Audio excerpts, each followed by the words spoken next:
Chelsea have won their first game of the new Premier League campaign, and they've done it by destroying West Ham by 5-1. And in this video, we're going to be breaking down how they did it. We're going to be going through the tactics involved that helped Chelsea not only stop West Ham, but also score 5 goals in under an hour.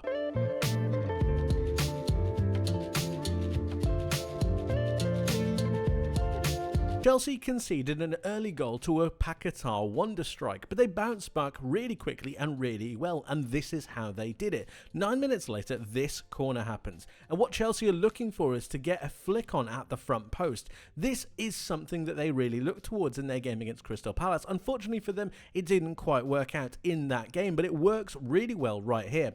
The idea behind it is you cross towards the front post, and a player like Cucurella gets a flick on towards either the middle of the goal or the back post. The idea behind this is to take away as much aerial presence that the opposition has, essentially resetting the engagement and giving players like João Pedro here onto Aaron Wan-Bissaka a better chance of getting onto the end of the cross, rather than have the players all at the same time move towards one singular cross. You're asking them to reset the engagement, and that's exactly what happens right here.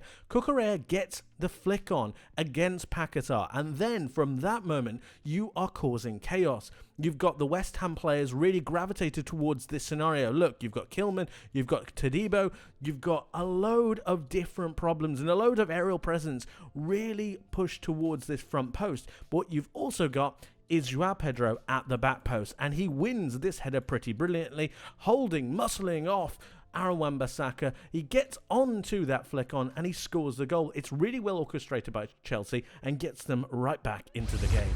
Aside from a wonder strike and a goal that was ruled out for offside, West Ham barely had any moments in the game, and this is down to Chelsea's really good defensive organisation and aggression. It begins with a really good press onto this midfield three for West Ham, preventing that progression to the centre of the pitch.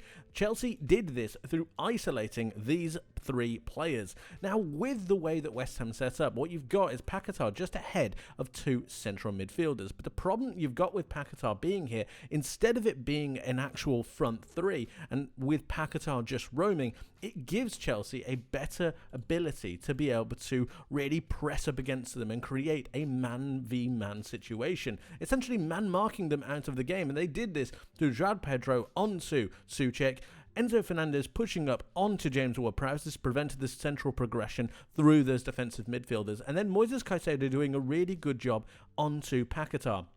As this moves on, what you've then got is the prevention of West Ham utilising their midfield area. This forces them into a situation where they need to use different channels. They tried to go down the wide areas, but in this particular example, what you actually had was Chelsea's wingers and fullbacks doing a really good job in tandem with each other to make sure that they pressurised West Ham's wingbacks. In particular, I was really impressed with Pedro Neto onto Aaron Wan-Bissaka, tracking him in nearly every single instance, and it meant that West Ham failed to progress down those wings as well. They had really good aggression in this game, and it allowed for Chelsea to get some really good turnovers. The final example that we had of West Ham trying to go forwards was to try and go long, utilise the physicality of Füllkrug to then be able to get it towards Bowen and then create attacks from being a little bit more direct. But Chelsea had an answer for this as well. In particular, Trevor Chalobah did a fantastic job of making sure he stood up to the physical presence of Füllkrug and allowed for him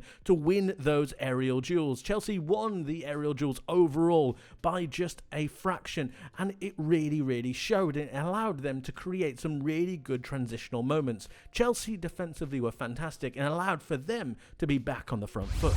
It was that defensive aggression that led to Chelsea's second goal. Look at Trevor Chalobah right here. He's pressurising onto Paquetá, who is just receiving the pass from Juve to try and get out of trouble. You've got João Pedro trying to pressurise, and you've got Malo Gusto looking to make a recovery run to make sure he's back in position. But as Trevor Chalobah comes through, what you've actually got is a turnover of possession really deep into West Ham's half, and this is crucial. It goes towards Malo Gusto, who plays it through into João Pedro, who, as we can see, is in a acres of space. Now, a player with the quality of Pedro gives him the ability to then turn, swivel, and then play a cross in. It's then absolutely crucial that you have wingers at the far post coming back into the box. You need to create numbers. You need to create an opportunity, and that's exactly what Pedro Neto does right here. He drives into the box around Aaron Wan-Bissaka, and in this particular example, Wan-Bissaka isn't noticing him.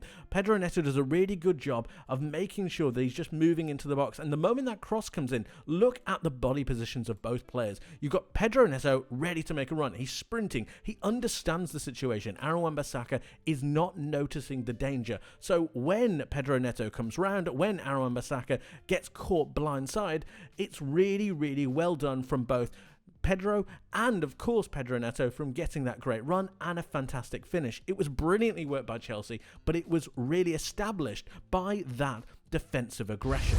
But it was going forwards that I thought Chelsea were at their most impressive, utilising the same system that they had against Crystal Palace with the idea of overloading this midfield area, but they had a few different tweaks. And it was those changes that really did alter the way that Chelsea were able to exploit this West Ham defence. First of all, you had Estevao coming in for an injured Cole Palmer. His role was to move infield, creating almost a right attacking midfielder. This allowed for Gusto to then move forwards and still create that defensive question mark for West Ham. At the same time as this, you also had the ability for João Pedro to maintain a more central role. This then gave Chelsea the ability to have an overload in the centre of the pitch once Enzo Fernandez vacated that deep-lying midfield role and then moved forwards. Here you have those 5 attackers in line just behind Liam Delap. Really important.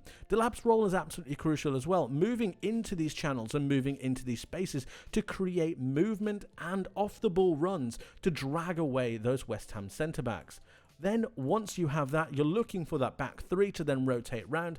Really, really impressive. But with that, you've also got Tosin being the central defensive player, allowing for him to play passes into midfield. But that's not the only thing that you've got. You've still got that overload in midfield. You've got that numerical advantage.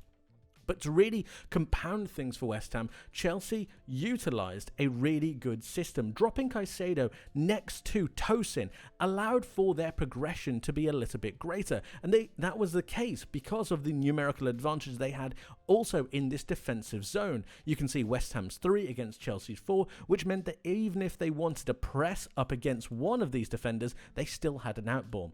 And it was through this channel that they were able to get passes into that midfield area, allowing for passes into Estevao, allowing for passes into João Pedro. Caicedo and Tosin were happy with progressing the ball forwards, and so was Marc Cucurella with that left foot, giving a better balance to that Chelsea side. It was through this that they were able to really compound things for West Ham and really create a number of different chances through the exploitation of those inside right and left channels. It really was brilliant. And it was from this that Chelsea get their 3rd goal. Exploitation of that inside right channel, but also some really good movement, some good 1v1 duels, and some really good off-the-ball running. We start with Estevao. He's dropped a little bit deeper to play a pass into Gusto. Really good work, but look at the question mark that's being created because of how he's dropped deep. It's forced for Aguerd to push onto him to try and be aggressive. Remember, West Ham are 2-1 down at this point, so they still want to try to get into the game. The problem with doing this is the space you leave in beyond and the 1v1 opportunity that you leave for Kilman onto Delap. You'd back Delap in this particular duel once he receives the pass from Gusto. It's a really good incisive pass, and it allows for Delap just to hold up the ball. From here, you've got major problems. Not only have you lost a centre-back, but you've also now got off-the-ball runs. Estevao does a brilliant job of continuing his run once he spins. He spins and then receives the pass back from Liam Delap, and then it's about him driving into this space, driving into this channel. It's really utilising the momentum, the speed, and his own capabilities to then take that space in beyond. You've already taken away one of the centre-backs. You've now taken away a second because of Liam Delap's great strength and his real presence,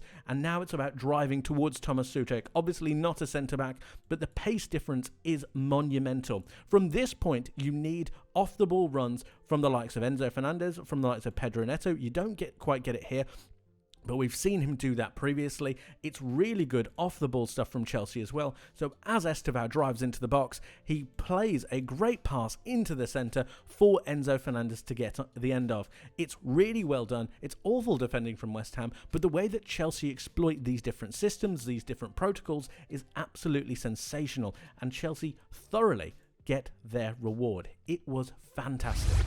Before we wrap up, we're going to take a quick look at Chelsea's last 2 goals. Obviously, both of them come from corners, but there are a couple of things to really notice in both situations. The first one being, in this one, for their 4th goal, you've got Moises Caicedo completely unmarked at the back post. And as we run this on, I just want you to keep your eye on Caicedo, because at no point does any West Ham player ever look like he's going to pick Caicedo up. Now, this is really important because of the amount of West Ham players that you actually have free generally. Of course, you've got Juve on to Neto, but you've also got Aguerd, who really isn't part of the play here. You've got West Ham trying to funnel Chelsea towards that front post, but West Ham are always going to be aware of what they did, Chelsea in this respect, on flicking the ball over, so they're going to be really cautious about that. As the ball comes in, you've got Hermansen not trusting his defence. This is a key problem, because as he comes for the ball, he doesn't have enough strength in his hands, he doesn't have enough commitment in the way he's looking to either punch or catch the ball, and it means he flaps at it just a little bit. Caicedo is at the back post and gets a fantastic touch just to poke it towards goal. It hits the crossbar and goes in, but this is really poor defending from West Ham, a good set piece from Chelsea, and a really good piece of movement and touch from Moises Caicedo. It was a great finish, and Chelsea thoroughly deserved to be 4-1 up. And for Chelsea's 5th and final goal, you have more of the same. Yet another corner. This is 3 corners in one game, which really does show the poor defending from West Ham, but it also shows really good aerial presence from Chelsea. They're a tall, strong side now, and they're really dangerous from these kind of deliveries, which were absolutely sensational from both the left and right hand side. A couple of things to notice as this ball gets whipped in. Obviously, you've got the melee here in the centre that gets a knock on later on, but you've also got Moises Caicedo completely unmarked. I thought this was a really interesting aspect of the way that West Ham looked to defend, especially after Caicedo got his goal. They didn't alter their preferences, they didn't alter their protocols, and I thought that was a little bit strange. Obviously, the ball gets knocked on,